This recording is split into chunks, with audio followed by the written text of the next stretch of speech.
Ave Maria, welcome again to Reflection, ang inyong afternoon delights, sabi nga. Kada hapon ng MWF, Monday, Wednesday, and Friday, no? At kami po mga Franciscan, Friars of the Immaculate, we are celebrating today the Feast of Our Lady of Good Counsel. Ayan. Pero po yung ating mga ating pong reflection ay doon po tayo pa rin kukuha sa Easter time. No? We are still in the fourth week of Easter. Ayan. And we are at April 26, 2021. Ayan. So bago po tayo mag-start ng ating reflection sa hapong ito, tayo po muna ay manalangin at ipagkatiwala kay Ina sa ating mga nabirhin ang ating programa sa araw na ito. In the name of the Father, and of the Son, and of the Holy Spirit. Amen.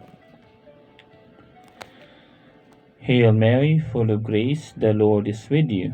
Blessed are you among women, and blessed is the fruit of your womb, Jesus. Holy Mary, Mother of God, pray for us sinners, now and at the hour of our death. Amen. Mary Immaculate Co-Redemptrix, pray for us. Our Lady of Peña Francia, pray for us. Our Lady of Good Counsel, pray for us. Saint Joseph, pray for us. In the name of the Father, and of the Son, and of the Holy Spirit. Amen. So, magandang hapon po. Diyos maraming na hapon sa Indugabos. At narito na naman po tayo sa reflection. At bibigyan po natin ng pagninilay at mga magagandang tawag dito, meditation or reflection para po sa reading natin sa misa sa araw na ito. Although of course sa amin po, no, we get our first reading sa amin pong tawag dito sa lectionary, no, kasi nga po piyesta po sa amin, Our Lady of Good Counsel, so we get all from the Marian lectionary. But of course sa ordinary, no, sa Easter time ay ito po ang ating reading for today. Siguro po yung iba sa inyo narinig na ito, lalo na sa mga nakapanood ng First Things First ni Bishop ng ating ng buting Bishop ng Manila, Archbishop Pabilio. Ayan, siguro narinig nyo na yung first reading. But katulad po ng dati, no, atin pa rin pong bibigyan ng reflection itong hindi lang po yung first reading, pati na rin po yung responsorial psalm ng Monday of the fourth week of Easter. So, ito po ang ating first reading, a reading from the Acts of the Apostles. The apostles and the brothers who were in Judea heard that the Gentiles too had accepted the word of God. So when Peter went up to Jerusalem, the circumcised believers confronted him, saying, "You entered the house of uncircumcised people and ate with them." Peter began and explained it to them step by step, saying, "I was at prayer in the city of Joppa, when in a trance I had a vision, something resembling a large sheet coming down. I lowered from the sky by its four corners, and it came to me. Looking intently into it, I observed and saw the four-legged animals of the earth, the wild beasts, the reptiles, and the birds of the sky.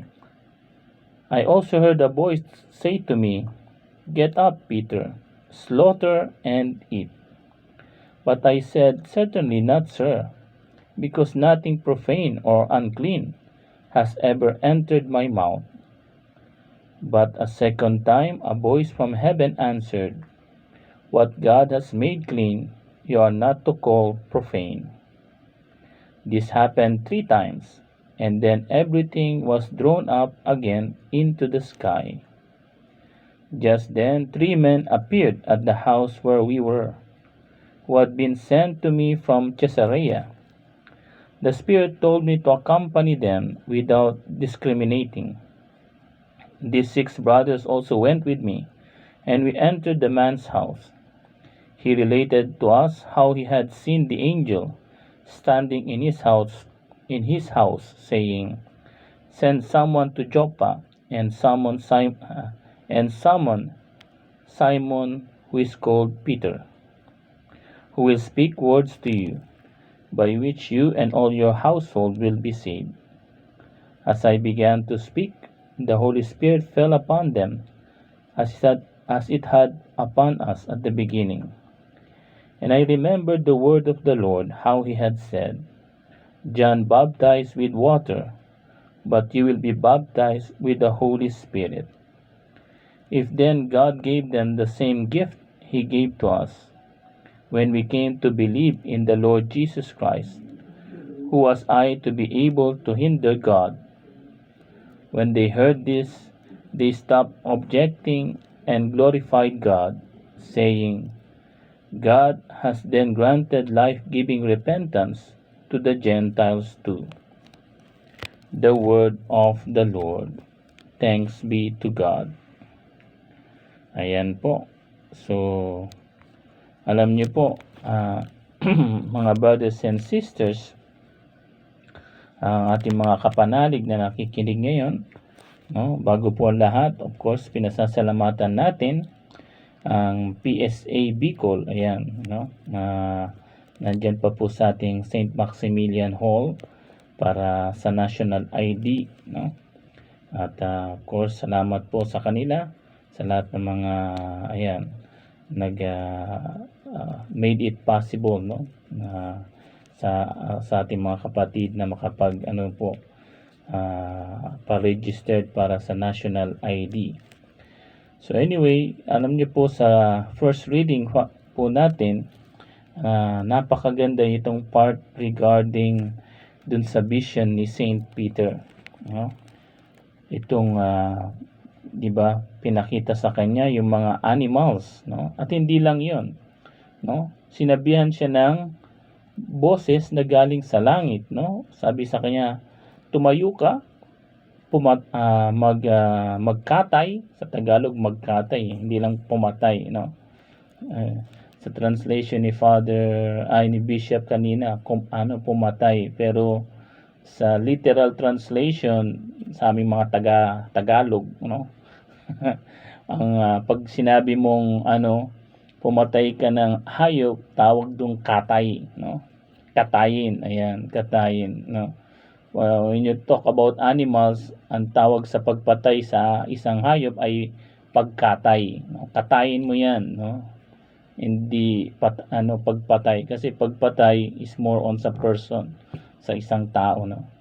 So may distinction, no?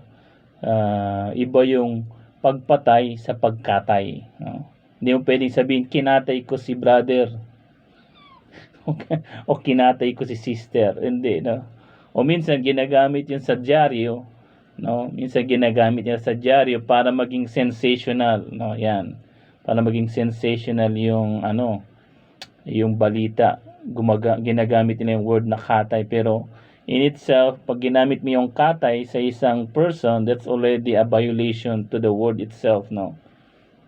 And sa mga talagang Tagalog, no, pag ginamit mo yung katay sa pagpatay sa isang tao, no, it's already anathema. Kumbaga sa church, anathema seat. Excommunicated ka, no, because that word is reserved, no, for animals, no. Hindi mo pwedeng sabihin, kinatay ko si brother, si sister, si gano'n, no. Kaya pinatay ko, of course, no? Pero yung word na katay, pagkatay, mostly, no, ginagamit lang po yan sa hayop, no. So when the voice from heaven told Jesus, no, "Get up," no, slaughtered, no, ang tamang translation niya is pagkatay, no, matay ka ng hayop and eat, kumain ka, no? Of course, sa mga medyo ewan ko sa tingin ko sa mga general ginagamit yata pagpatay ba to, no? Pero sa talagang I think the correct translation is pagkatay, kasi nga hayop, no? So anyway, dito sa pagkatay, no, nung sinabi ng boses galing sa langit kay Saint Peter, no, ibig sabihin po niyan, no, dalawa, no. Una sa lahat, no, sabi dito ni Lord, no, sabi ng voice sa heaven, no, what God has made clean, you are not to call profane, no. So from that, no, it revealed, ipinakita na lahat, no, na lahat na ng uri ng hayop is already cleansed, no, sa New Testament, no. And bakit, no? Kasi nga, no, Christ died already, no. So yung mga baboy, ano pa to, no, hindi naman talaga yan, no. Hindi na siya talagang sabihin na natin na masama, no. Sarap-sarap nga ng beef steak. Ay, beef steak tuloy na di ba, nung ham, ayan, di ba? Bakit po? No, kasi naman, no, and it's very clear, no, especially in the New Testament, Jesus himself said, no, in the New Testament, no, it is not what enters the mouth that profane, that pollute a person. Hindi naman yung pumapasok sa bunganga ang nagpapasama sa isang tao, no? Tingin mo ba pag kumain ka ng hamburger magiging ka criminal ka? Of course hindi, no? Or kumain ka lang na mga sikat ngayon, uminom ka ng milk tea, ayan, ang sarap ng milk tea, no? Uminom ka ng milk tea, yan, sa ba to, sa yung famous na milk tea ngayon. Anyway, uminom ka ng milk tea, ibig ba sabihin, no, pag uminom ka ng milk tea, ka na kagad, no? Wala kang kwentang tao? Of course not. Hindi naman yung pumapasok sa bibig, no, ang nagpapasama sa isang tao, no? And that is very clear, no, when in the New Testament, and in this isa rin tong testimony itong nasa first reading ngayon, no, that God already cleaned, no.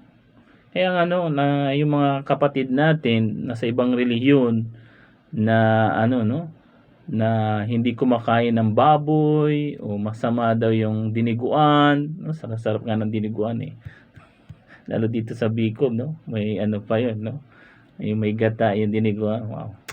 Tapos may kasamang ayun Brad, yung kinakain ng diniguan dito, yung may may kapartner sa Tagalog, yung diniguan ang kapartner puto. Hindi sa Bicol, ba yung kapartner ng diniguan? Kalimutan ko na Anyway, masarap ang biniguan. Pero, no? Yun nga, iba hindi kumakain, kaysa ganito raw. Meron pa ako nakilala na taga-Afrika, no? Na hindi daw sila kumakain ng dugo ng baboy. Sarap-sarap ng dugo ng baboy. Iba yun, yung nilalagay sa, alala ko yung high school kami, no? Yung high school kami, pag after ng class namin, no, yung mga nagtitinda, yung street foods, no, yung dugo na, yung parang square na ganyan, no, tapos isasaw sa sarap no. Bakit naman masama yun, no? It is not that, no. So God already purified those things, no. Of course, no, masama yun, no, pero hindi yun nagpapasama sa isang tao, pero masama yun pag meron kang sakit, ayan, no. Pag high blood ka, ayan. Pag meron kang mataas ang iyong cholesterol, no? Of course, no, yung mga bagay na yon, no, full health reason, no. Of course, for medical reason, masama siya. Pero hindi ibig sabihin na kumain ka ng diniguan, kumain ka ng baboy, nagkasala ka na o masama ka na sa paningin ng Diyos. No, it is not that, no. Hindi batayan, hindi measurement ang pagkain, no, para para sa Diyos na ikaw ay maging makasalanan, no? Maging makasalanan, no? Hindi po, no? Hindi po 'yan ang sukatan. Kaya huwag po kayong maniniwala, no, dun sa mga bawal ang baboy, diniguan. Kumain po kayo, huwag kayong mag-alala. Sagot ko po kayo. Sagot kayo ni Lord. No? Totoo, no? Hindi naman po, no? Hindi naman sa no? Joking aside, no? Yung pagkain po, no? Kaya nilikha ni Lord ang pagkain para kainin, no? Kaya nga pagkain, no? Pagkain, no? Meron pang hapagkain, no? Ano yun eh? Yung word na pagkain yun eh. Kasama, ano yun eh? Dalawang word na pinagsama, hapag at kain, no? Kaya pagkain, ibig sabihin, no? Yun ay inaano talaga sa para sa tao, no? Sa ikabubuti ng tao, no? Hindi sa ikasasama ng isang tao, no? Kaya yun, isa yun sa mga reason, no, magandang testimony na lahat ng pagkain ay mabuti, no? Hindi nagiging masama ang isang tao dahil sa pagkain. Of course, no, kapag si Doc, ayan, nakita natin kanina si Dr. Espiritu, ayan, musta po ating mga doktor dyan, doktora, yung ating doktor, si Dr. Paredes, ayan, inabati natin, shoutout natin, no, yung ating doktor sa doktora dyan, no, Dr. Eileen, ayan, no, of course, pag sinabi sa'yo ng doktor, na bawal sa yan dahil, no, magkakasakit ka sa puso o blood pressure, of course, yan, no, talagang masama sa iyo yung kumain niyo. Pero, no, inuulit namin, no, hindi yung pagkain ang nagiging measurement ni God para ikaw maging masamang tao, no, hindi po. Pangalawa po, no, anong ibig pong sabihin nito, no? Nung sinabi ng boses na, get up, Peter, slaughtered and eat, no? Ibig sabihin po nito, no, that all creation God created for man, no? Ayun din eh, no? Kaya nga hindi po iwasan natin yung error na tinatawag na animalism, no? Yung animalism na para bang, no, minsan mas nakakatawa nga, tsaka nakakaasar minsan, no, na mabilis tayong magalit kapag sinasaktan yung isang aso, isang pusa, no, o di kaya no, yung mga minsan sa social media, no, yung may isang leon yata yun or something, no, na pinatay, libo-libo ang nag-bash kaagad dun sa nag-post nung na yun, no, nung picture na yun na pinatay yung isang leon na no. Samantalang kapag tungkol sa isang bata, no, na pinapatay sa sinapupunan ng kanyang nanay o abortion, hindi tayo nagagalit, no. Yung minsan yung iba natutuwa pa, no, sasabihin pa nila, it is my right, no, it is my choice, pro-choice to kill this baby in my womb. Hindi po yun, no. And alam niyo po, no, God put all things in man's dominion. Of course, man, sabi nga ni Pope dun sa Laudato Si, at saka dun sa kanyang mga audiences, no, man should be responsible, no. Yun nga, ingatan ang tao, ingatan niya yung pinagkatiwala sa kanya ng Panginoon, yung nature, no, yung mga hayop, mga halaman, of course. Pero, no, iba naman po, no, yung maging animalistic o naturalistic na tinatawag, no. Kasi minsan, no, ito naman yung exaggerated, no, na para bang mas may dominion pa yung kayong kalikasan kaysa dun sa tao, no. Ibig sabihin po, no, kapag ang isang, for example, alam nyo sa Africa nga daw, no, narinig ko, no, buti dun sa Africa wala kang makikita na mga asong gala o kaya mga pusang gala yung mga pusakal at pusakal at askal. Wala kang makikita sa Africa, no? Kasi bakit? No? Pag nagutom sila, yun ang ano nila, yun ang kanilang ano, kinakain, no? And what's wrong with that, no? Kasi, no? Kung para sa ano, no? Para naman maano yung kanilang pagkain, kung talagang wala silang masyadong makain doon, bakit hindi, no? Total, no? Hindi naman ano, no? Anong gusto mo, mamatay yung tao sa gutom, no? Or ano, no? Or hayaan mo na lang na ano, na ganun. Of course, no? Yung sa dalawang species, no? Sa magkaano, ang tao ang pinaka, no? Ang pinaka sabi nga at the top of God's creation, no? Kaya nga sabi ni Lord, 'di ba? It is a repetition in the book of Genesis, no? Nasabi ni Lord, ano, go and dominate these things, di ba? Nung kinreate niya si ano, si Adam, no? After he created Adam and Eve, no? Go and dominate these things, no? Sino ba nagbigay ng pangalan sa mga hayop? Sige nga. Sino nagbigay ng pangalan sa mga aso, sa pusa, sa mga leon? Iba si Adam, si Adan. Oh.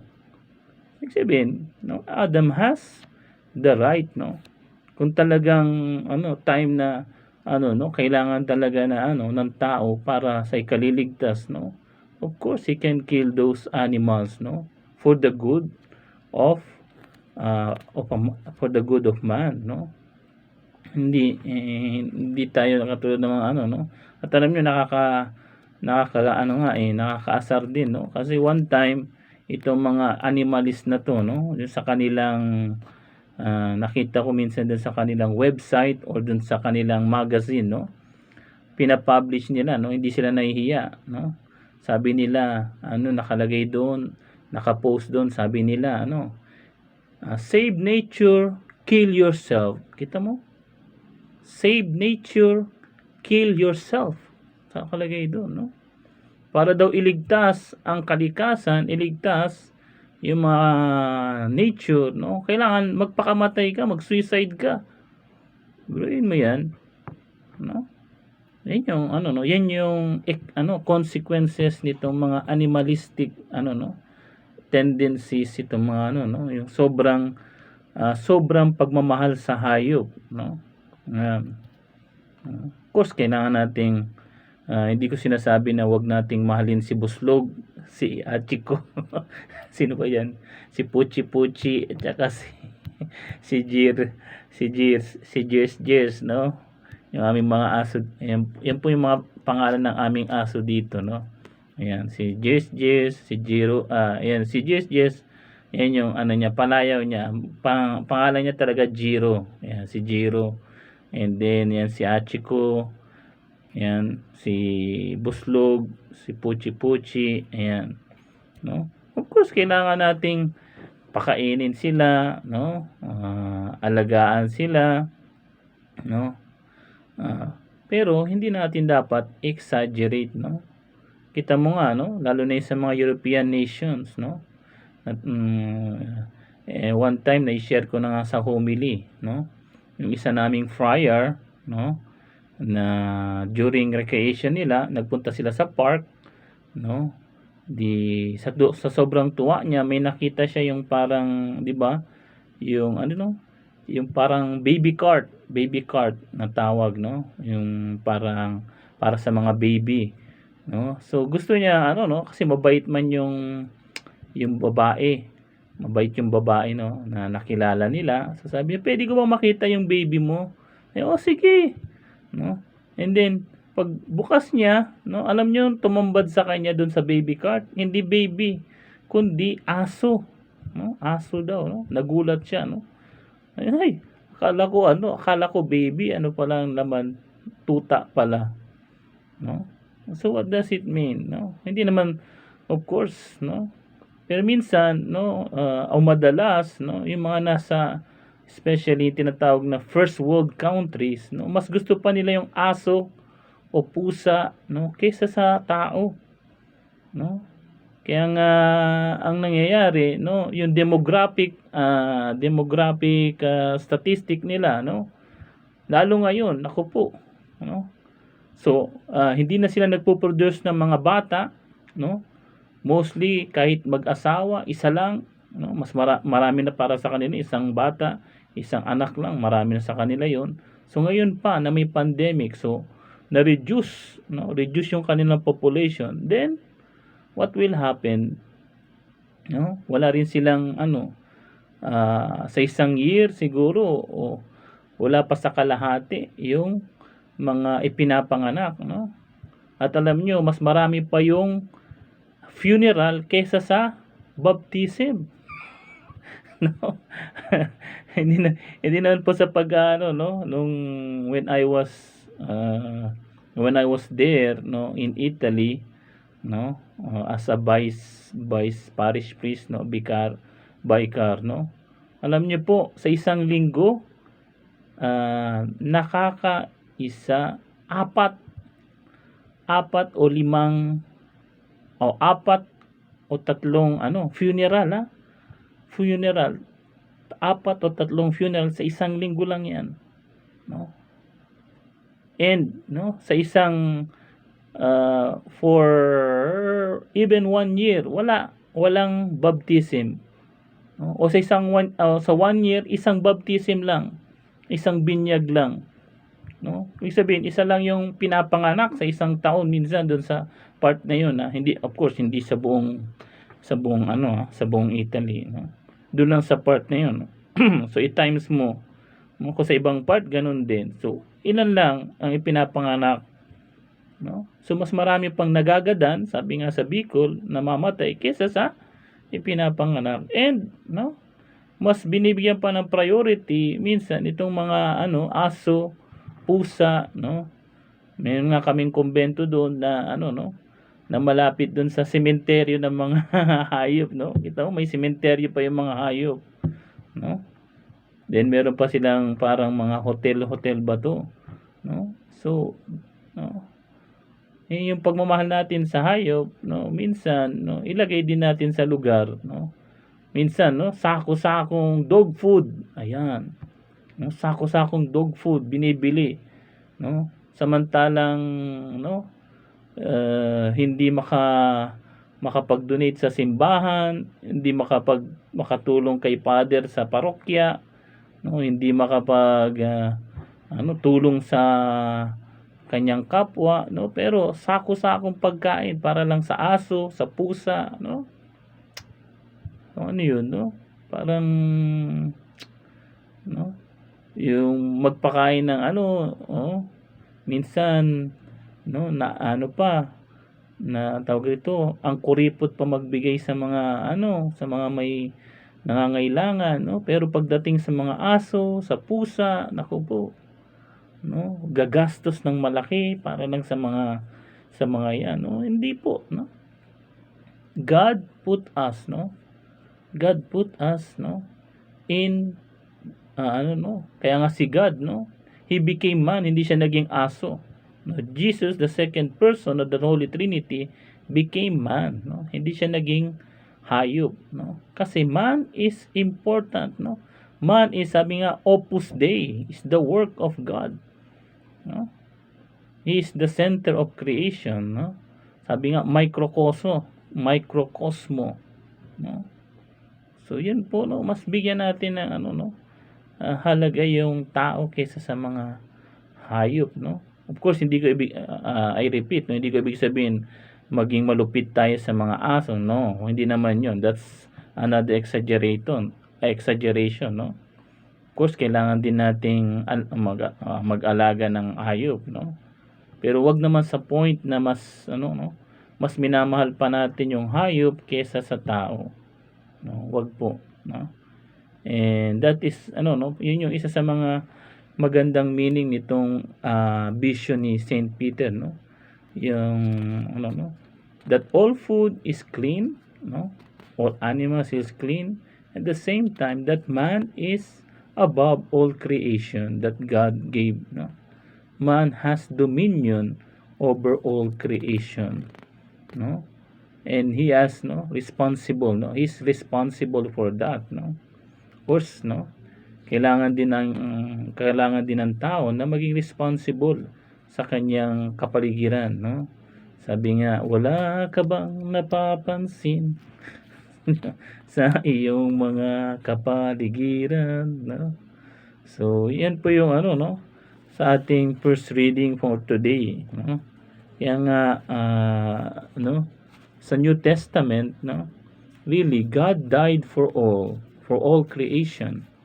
And God died not only for the Jews, but for the Gentiles. No? Kaya nga, no? Nagpunta si Saint Peter dito sa, I think, kay Cornelius to, no? If I'm not mistaken, no? Sa bahay ni Cornelius. Ayan. No? Sa mga Gentiles, no? So, even salvation is from the Gentiles. So, music break muna tayo. At sa ating pagbabalik po, yung ating naman pong responsorial psalm. Pag po kayong alis, magbabalik ang reflection. Ave Maria.